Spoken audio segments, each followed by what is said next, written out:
what we do in the midst of this sin-sick age that has rejected the gospel and perverted the gospel and replaced the gospel with that which is not the gospel.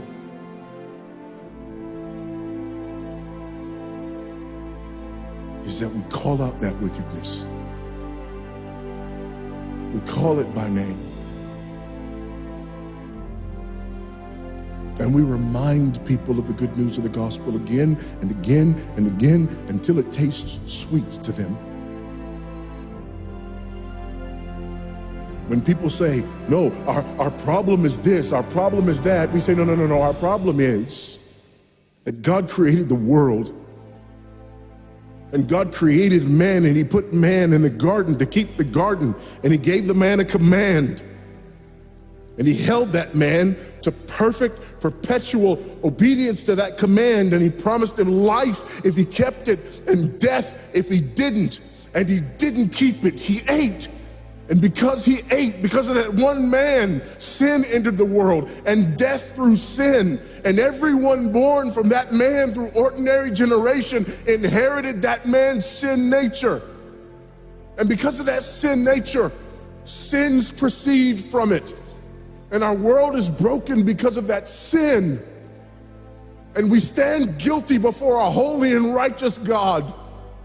And we know that he's holy and we know that he's righteous and we crave justice. But the problem is that if God gives us justice, we all die.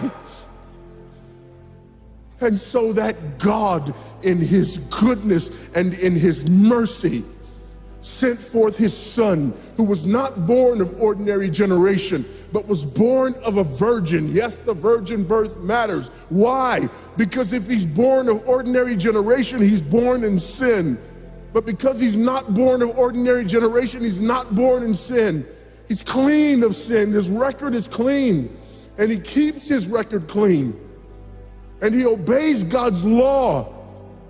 And because he's fully God and fully man, he obeys the law of God on our behalf in his active obedience.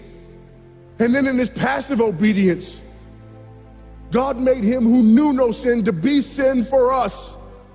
All we like sheep had gone astray. Each of us had turned to his own way, but God laid upon him the iniquity of us all. And Christ died for sin once for all, the just for the unjust. And God imputes our sinfulness to him. And he nails our sinfulness to the tree. And Christ dies and raises again on the third day for our justification.